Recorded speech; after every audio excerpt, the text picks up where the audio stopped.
Bro ఏంటి నిన్న జరిగిన అమరావతి ఇష్యూ మీద మాట్లాడుకున్నాం. నిన్న కావాలనే టీడీపీ గుండాల్లా తయారయ్యి వైసీపీ నాయకులు ఏదైతే కమిటీ ఉందో వాళ్ళ మీద రాళ్ళు కోడిగుడ్లు విసారని చెప్పి వైసీపీ నాయకులు మాట్లాడుతున్నారు. దాని మీద మీ ఉద్దేశం ఏంటి అసలు? టీడీపీ గుండాలని అంటే నలుగురు ఐదుగురు ఉండొచ్చేమో, మేబీ అందరూ కాదు కదా. ఇప్పుడు అమరావతి ప్రాంతాన్ని వ్యతిరేకించి మళ్ళీ అమరావతి దగ్గరికి వెళ్తే ఎవరికైనా కోపం వస్తుంది. ఇప్పుడు మొన్నటి వరకు ఏం చెప్పారు, మన పేరునాని గారు ఒక ఇంటర్వ్యూలో మాట్లాడారు. ఏమన్నారు? అప్పులు చేసి అమరావతిని అభివృద్ధి చేయవలసిన అవసరం మాకు లేదని అన్నారు. అమరావతి అభివృద్ధి శుద్ధ దండగా అని అన్నాడు ఆయనే ఒక ఇంటర్వ్యూ వేదికగా.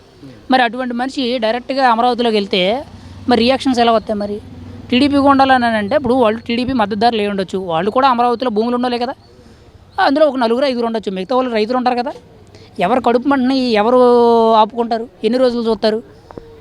రాష్ట్రం విడిపోయి 12 ఏళ్ళు అయింది. 12 ఏళ్లలో రాజధాని కట్టుకోలేకుండా రాజకీయ నాయకులు అలా రాజకీయాలు చేస్తున్నారంటే ఎంత చేతకానోళ్ళు. ఒకరు వచ్చి ఏదో కడతామని చెప్పి అది సరి చేద్దాము ఇదే రాజధాని అని చెప్పి వాళ్ళు ఫిక్స్ చేస్తే మళ్ళీ వీళ్ళు వచ్చి అది కాదు ఇంకో 3 రాజధాని అని వీళ్ళు మాట్లాడడం, ఇదంతా కూడా అంటే ప్రజలు ఇంకెంతకాలం చూసుకున్నా రాజధాని లేని రాష్ట్రంగా మిగిలిపోవడం, ఇదంతా కూడా రాజకీయ నాయకుల చేతకాంతనం. వాళ్ళు కావాలనే ప్రజల్ని చెడగొడుతున్నారు, ప్రజల్ని ఇబ్బంది పెడుతున్నారు. ఇక్కడ భూములు ఇచ్చిన రైతులు ఎంత నష్టపోతున్నారు?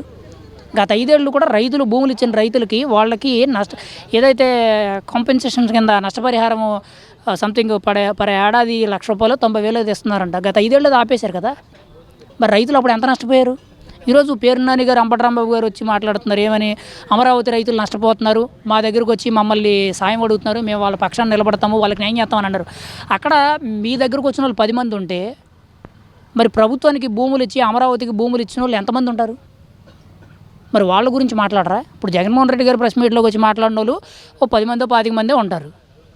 మరి అమరావతికి మద్దతు తెలిపి భూములు ఇచ్చిన వాళ్ళు ఎంతమంది ఉన్నారు? ఇదంతా కూడా కావాలనే ఒక కంట్రవర్సీ ప్యాటర్న్, అనవసరంగా ఏదో ఒకటి లా అండ్ ఆర్డర్ని మిస్ మ్యాచ్ చేయడానికి, ఏదో ఒకటి చెడగొట్టడానికి ప్రభుత్వం మీద, ఇవన్నీ కూడా అనవసరమైన పనులు. ఆల్రెడీ ఒక గెజిట్ వచ్చింది కదా, పార్లమెంట్లో 2 పార్లమెంటు సభల్లో కూడా చట్టబద్ధత కింద ఒక నిబద్ధత కల్పించి దానికి ఒక రాజముద్ర కూడా వేసి రాష్ట్రపతి గారు సంతకం పెట్టి ఒక నోటిఫికేషన్ విడుదల చేశారు. నోటిఫికేషన్ వచ్చిన తర్వాత కూడా ఇంకా జగన్మోహన్ రెడ్డి గారు మావిగానే మాటకే ఏకాభిస్తూ ఉన్నారు కదా. మరి అదే కదా తప్పు అనిపిస్తుంది. అంటే ఇక్కడ ప్రజలకు ఏం చేయాలి? ఏ రాజకీయం వచ్చినా సరే ఒకే మాట ఒకే నిర్ణయం అన్నట్టు వెళ్ళాలి. వాళ్ళొత్తే ఒక రాజధాని వీళ్ళొత్తే ఒక రాజధాని అంటే మధ్యలో ప్రజలు పిచ్చోళ్ళ లేదోలా? ఇప్పుడు 3 రాజధానులు అన్నారు, ఓకే 3 రాజధానులు అన్నారు, 3 రాజధానులని కట్టి చూపించాలి కదా. కట్టకపోగా మాటలు చెప్పకపోగా ఇప్పుడు మళ్ళీ కడుతున్న దాన్ని ఎందుకు మళ్ళీ అనవసరంగా అక్కడికి వెళ్ళి ఏదో రాదంతా సృష్టించడం, ఏదో జరిగిందని. నిజంగా జరిగితే ఇప్పుడు సపోజ్ అవినీతి జరిగింది అనుకుందాం, చంద్రబాబు టైంలో అమరావతిలో అవినీతి జరిగింది, ఓకే యాక్సెప్టెడ్. 29 మీరే వస్తామంటున్నారు కదా. మీరే వచ్చిన తర్వాత గతంలో చంద్రబాబుని ఏదైతే అరెస్ట్ చేశారో అధికారంలోకి వచ్చిన తర్వాత అమరావతిలో జరిగిన ప్రతి పని కూడా కాంట్రాక్టర్ దగ్గర నుంచి కింద కూలీ లేబర్ వరకు కూడా పై వ్యక్తి కింద వ్యక్తి ఎవరైతే ఉన్నారో అప్పులు చేసి అమరావతి అభివృద్ధి చేశారు, ఇందులో అవినీతి జరిగిందని చెప్పి ఆధారాలతో సహా బయట పెట్టి జైల్లో వేయండి. జరుగుతున్నదాన్ని ఎందుకు అడ్డం పెట్టడం? ఇప్పుడు మీరు కట్టలేదు, కట్టేవాడిని చెడగొడుతున్నారు. అభివృద్ధి అప్పుడు అవినీతి జరుగుతుందన్నప్పుడు మీరు అధికారంలోకి వస్తారు కదా, మీ చేతిలో ఒక మంత్రదండం ఉంటుంది కదా, అప్పుడు శిక్షించండి. ఇప్పుడు జరుగుతున్న దానికి అడ్డం పెట్టి అది జరిగితే వాళ్ళకి ఎక్కడ మంచి పేరు వచ్చేద్దాం, మనకి ఎక్కడ చెడ్డ పేరు వచ్చేద్దాం అనేటువంటి ఎందుకు ఈ ధోరణి కూడా? అంటే ఇక్కడ ఏదైతే పెనుమాక ఉండవల్లికి సంబంధించిన రైతులు మమ్మల్ని పిలిచారు అంటే చంద్రబాబు వల్ల మేము చాలా నష్టపోతున్నాం, మమ్మల్ని భయభ్రాంతులు గురి చేస్తున్నారు చంద్రబాబు అని చెప్పి వాళ్ళు పిలిచారనే మేము ఈ రోజున సిఆర్డీఏ ఒక పరిమితి ఒక కమిటీ వేసుకుని మేము వెళ్ళాము. కానీ దాన్ని కూడా వాళ్ళు ఒక కుంభకోణంలో సృష్టించేసి ఒక భారీ ఒక మూకగా మా మీద మూకుమ్మడిగా దాడి చేశారని చెప్పి కూడా మాట్లాడుతున్నారు. రైతులు పిలిస్తేనే మేము వెళ్ళి అని చెప్పి వాళ్ళు మాట్లాడుతున్నారు. ఏంటి బ్రదర్ దాని మీద మీ ఒపీనియన్ ఏంటి? ఇప్పుడు ప్రభుత్వం మా మీద ప్రెజర్ తీసుకొస్తుంది అని అంటే ఇక్కడ నేను వాళ్ళు మాట్లాడేది నేను తప్పు అన్న, ఎందుకంటే వాళ్ళ ఇబ్బందులు వాళ్ళకు ఉండొచ్చు. ఇప్పుడు అమరావతి ఆల్మోస్ట్ ఒక 50% అయినా ఇప్పుడు వరకు పూర్తయిందని నా అభిప్రాయం, ఎందుకంటే నేను చూస్తున్నాను. కానీ ఇప్పుడు మంచి రోడ్లు పడ్డాయి. ఇప్పుడు సపోజ్ సీడ్ యాక్సెస్ రోడ్డు ఉంది, లేకపోతే ఇంకో రోడ్డు ఉన్నాయి. ఆ రోడ్లు వెళ్తూ సడన్గా అక్కడ ఆగిపోతుంది.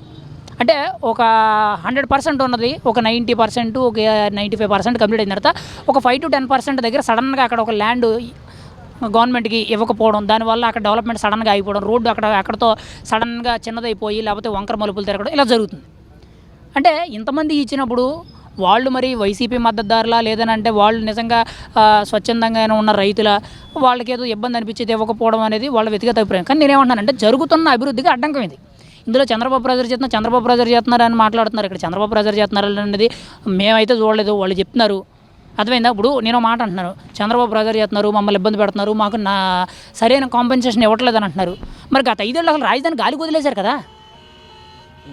నువ్వు ఆ పాయింట్ మాట్లాడాలి. ఏది ఇప్పుడు అమరావతి అభివృద్ధి జరుగుతుంటే మాకు కొంత నష్టం జరుగుతుంది అంటున్నారు, కొంత నష్టం అనుకుందాం. మరి గత 5 ఏళ్ళు పూర్తిగా అమరావతిని శిథిలావస్థ కింద నాశనం అయిపోయేటట్టు వదిలేశారు అంటే అక్కడ మొత్తం నష్టపోతున్నారు కదా.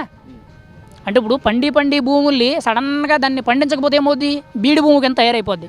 దానివల్ల రేపు పొద్దున మళ్ళీ దాన్ని దున్ని మనం సరిచేద్దామన్నా కానీ ఆ భూమి ఎంత మంచి భూమి అయినా కానీ బీడి భూమి అవుద్ది, దాని మీద రూపాయి కూడా ఆదాయం ఉండదు, పంట పండదు. మరి గత 5 ఏళ్ళు నాశనం అయిపోయిన దాని గురించి ఆలోచించారు. ఇక్కడ 10%, 20% నష్టపోయామని అంటున్నారు. గత 5 ఏళ్ళు మొత్తం అందరూ నష్టపోయారు. వేలాది ఎకరాలు ఏకంగా కంచులు తుప్పలతో నాశనం అయిపోయింది కదా. అంటే ఇక్కడ మనం అనుకుందాం బ్రదర్, జగన్మోహన్ రెడ్డి గత 5 సంవత్సరాల పాలనలో కూడా అమరావతి మీద కన్నెత్తి చూడని పరిస్థితి మీరు అంటా ఉన్నారు. అసలు రోడ్డు మీద వెళ్ళినా సరే పట్టించుకుని రైతులు. మరి ఈ రోజు ఎందుకు ఈ అధికారం కోల్పోయిన ఈ 2 సంవత్సరాల్లోనే నేను ప్రజలకి మద్దతుదారు, అమరావతి రైతులకి మద్దతుదారుగా ఉంటాను, ఈ రైతుల మీద ఎంత దూరం నేను ప్రశ్నించడానికి ప్రభుత్వం మీద ముందు ఉంటానని చెప్పి కూడా మాట్లాడుతున్నారు. చంద్రబాబు మెడల వంచి మరి దాని మీద ప్రయత్నిస్తానని చెప్పి కూడా మాట్లాడుతున్నారు. ఎందుకు గతంలో రాని మనుషులు ఈ రోజున రావడానికి గల కారణం ఏంటి? ఇక్కడ మీరు ఒక పాయింట్ మాట్లాడారు, నేను అమరావతి మద్దతు అన్నారు. మరి అదే అమరావతిని జగన్ గారు వ్యతిరేకిస్తున్నారు కదా. మరి ఆ పాయింట్ ఎందుకు మాట్లాడరు? ఆయనే వ్యతిరేకించి ఆయనే మద్దతు అంటే ఇక్కడ 2 నాలుగులతో మాట్లాడుతున్నట్టు తప్పితే ఆయన ఎక్కడ వన్ స్టాండ్ తీసుకున్నట్టు. ఇప్పుడు ఆయన ఓపెన్ హార్ట్ఫుల్గా చెప్పాల్సిన గుండె మీద చేసుకొని నేను అమరావతికి మద్దతు, చంద్రబాబే గట్టిని లేకపోతే నేనైనా గట్టిని అమరావతిని నేను పూర్తి చేస్తాను, అది మా బాధ్యత, రైతులకు న్యాయం చేసే బాధ్యత మాది అంటారు.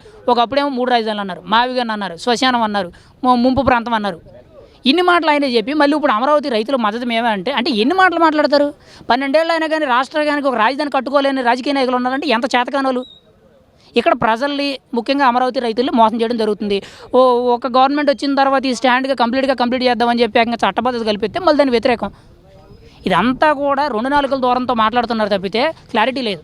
ఇప్పుడు అమరావతికి మద్దతని గతంలో వాళ్ళే అన్నారు. జగన్మోహన్ రెడ్డి గారు స్వయంగా ఏమన్నారు, నేను ఇక్కడే అమరావతిలో ఇల్లు కట్టుకుంటాను, నేను ఇక్కడే ఉంటాను అన్నారు. 33,000 ఎకరాలు సరిపోవు, ఇంకా అవసరమైతే భూములు సేకరించండి, ఇంకా ఇవ్వండి, మనం దేశంలోనే అతిపెద్ద రాజధాని, మంచి రాజధాని కట్టుకుందామని చెప్పి అసెంబ్లీ సాక్షిగా ఆయనే మాట్లాడారు. మళ్ళీ మేము అధికారంలోకి వచ్చిన తర్వాత 3 రాజధానులు అని చెప్పి ఆయనే అన్నాడు. వైజాగ్ను capital, Amaravati capital, Kurnool capital అన్నాడు. పోనీ అదైనా పూర్తి చేశారంటే అది లేదు కదా. పోనీ అక్కడైనా భూములు సేకరించారంటే అది లేదు కదా. అక్కడైనా ఒక ఇటుకు బెట్ట కట్టారంటే అది లేదు కదా. మళ్ళీ ఇప్పుడు ఏమంటున్నారు, మావిగన్ అని అంటున్నారు కొత్తగా. మచిలీపట్నం, విజయవాడ, గుంటూరుని రాజధాని చేసుకుందాం, ఆల్రెడీ ఇన్ఫ్రాస్ట్రక్చర్ అంతా చాలా వరకు బిల్డ్ అయిపోయింది, రోడ్లు ఉన్నాయి, ట్రాన్స్పోర్టేషన్ ఉంది. ఇంకోవైపు చూసుకుంటే మనకి ముఖ్యంగా ఈ హాస్పిటల్స్ కానీ నెట్వర్కింగ్ పరంగా కానీ అన్ని విధాలుగా అన్నీ బాగున్నాయి, అంతా బాగుందని అంటున్నారు.